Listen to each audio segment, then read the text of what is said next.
लैंगिक शोषण आणि धर्मांतरणाच्या प्रयत्नाच्या विरोधात रस्त्यावर रोष उमटला।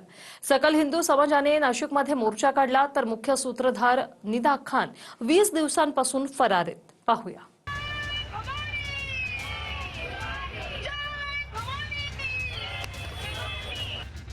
नाशिकच्या TCS कंपनीतल्या कॉर्पोरेट जिहादच्या विरोधात सकल हिंदू समाजाचा मोर्चा निघाला।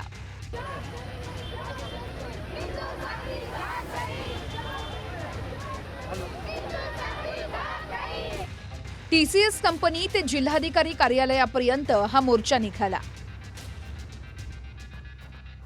मोठ्या संख्येने महिलांनी या मोर्चात सहभाग नोंदवत TCS कंपनीतील लैंगिक शोषण आणि धर्मांतरणाच्या घटनेचा निषेध केला।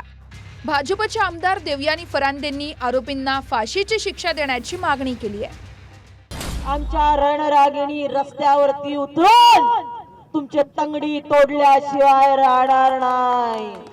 मी तर म्हणे हिंदूंनी आपल्या मुलींना स्वसंरक्षणाचे धडे शिकवायला पाहिजे। ह्यांना फास्ट ट्रॅक वरती खटला चालवून यांना फाशीची शिक्षा द्यावी। छत्रपती शिवाजी महाराजांच्या राज्यामध्ये जर महिलांची अब्रू लुटणारा जर कोणी हरामखोर पैदा झाला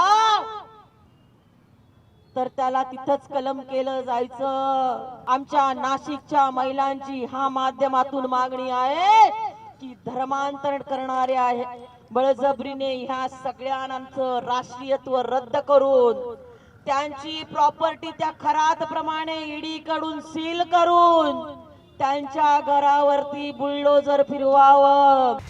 नाशिकच्या धर्मांतरण प्रकरणाचा तपास ATS कडे देण्यात आलाय। नाशिकमध्ये ATSचं पथक दाखल झालं असून तपासही सुरू झालाय। आतापर्यंत 8 जणांच्या विरोधात गुन्हा दाखल झालाय। त्यापैकी 7 जणांना अटक झाली असून मुख्य सूत्रधार निदा खान फरार आहे।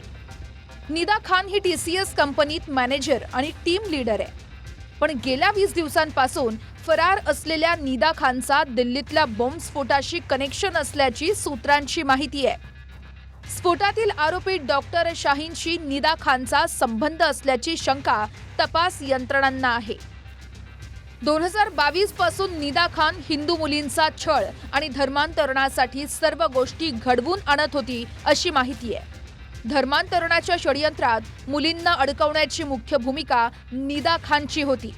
धर्मांतरणाचा उद्देश ठेवून लैंगिक अत्याचाराच्या घटना निदा खानच्या सांगण्यावरून घडत होत्या अशी पोलिसांना माहिती मिळाली आहे। आता यात निदा खानचा कोण मास्टरमाइंड आहे याचाही तपास ATS करतंय। लैंगिक शोषणासाठी विशिष्ट हॉटेलमध्ये पार्ट्या केल्या जात होत्या अशी धक्कादायक माहितीही समोर आली आहे। नाशिकच्या त्र्यंबकेश्वर रोडवरील हॉटेल आनंद रिसॉर्टमध्ये पार्ट्या झाल्याची नोंद आहे। पोलिसांकडून या हॉटेलमध्ये चौकशी करण्यात आली असून रजिस्टर ताब्यात घेण्यात आलंय। हॉटेलमधील कर्मचाऱ्यांची आणि व्यवस्थापनाची कसून चौकशी करण्यात आली आहे। पार्टी हॉल बरोबरच हॉटेलचे रूमही बुक केले जायचे। नाशिकच्या IT कंपनीतील महिलांच्या लैंगिक शोषण प्रकरणामध्ये एका विशिष्ट हॉटेलमध्ये पार्ट्या केल्या जात असल्याचं समोर आलेलं आहे। दरम्यान याच प्रकरणामध्ये आता SIT कडून नाशिकच्या त्र्यंबकेश्वर रोड परिसरात असलेल्या आनंद रिसॉर्टमध्ये झाडाझडती घेण्यात आलेली आहे आणि या ठिकाणावरती एक रजिस्टर देखील ताब्यात घेण्यात आल्याची माहिती मिळालेली आहे। दरम्यान या रिसॉर्ट हॉटेलमधील काही कर्मचारी असेल त्याचबरोबर व्यवस्थापन असेल यांची देखील कसून चौकशी करण्यात आलेली आहे। या हॉटेलमध्ये रात्री उशिरापर्यंत पार्ट्या ज्या आहेत त्या सुरू असल्याची माहिती जी आहे ती SITच्या तपासामध्ये समोर आलेली आहे। 2022 ते 23च्या दरम्यान या हॉटेलमध्ये पार्ट्या केल्या जात होत्या आणि या ठिकाणी पार्टी हॉल बरोबरच अनेक रूम जे आहेत ते बुक असायचे अशा पद्धतीची माहिती समोर आलेली आहे। सध्या नाशिकचं TCS युनिट बंद करण्यात आलं असून 150 कर्मचाऱ्यांना वर्क फ्रॉम होमचे आदेश देण्यात आलेत। चंदन पुजाधिकारी सह bureau report TV9 Marathi Nashik.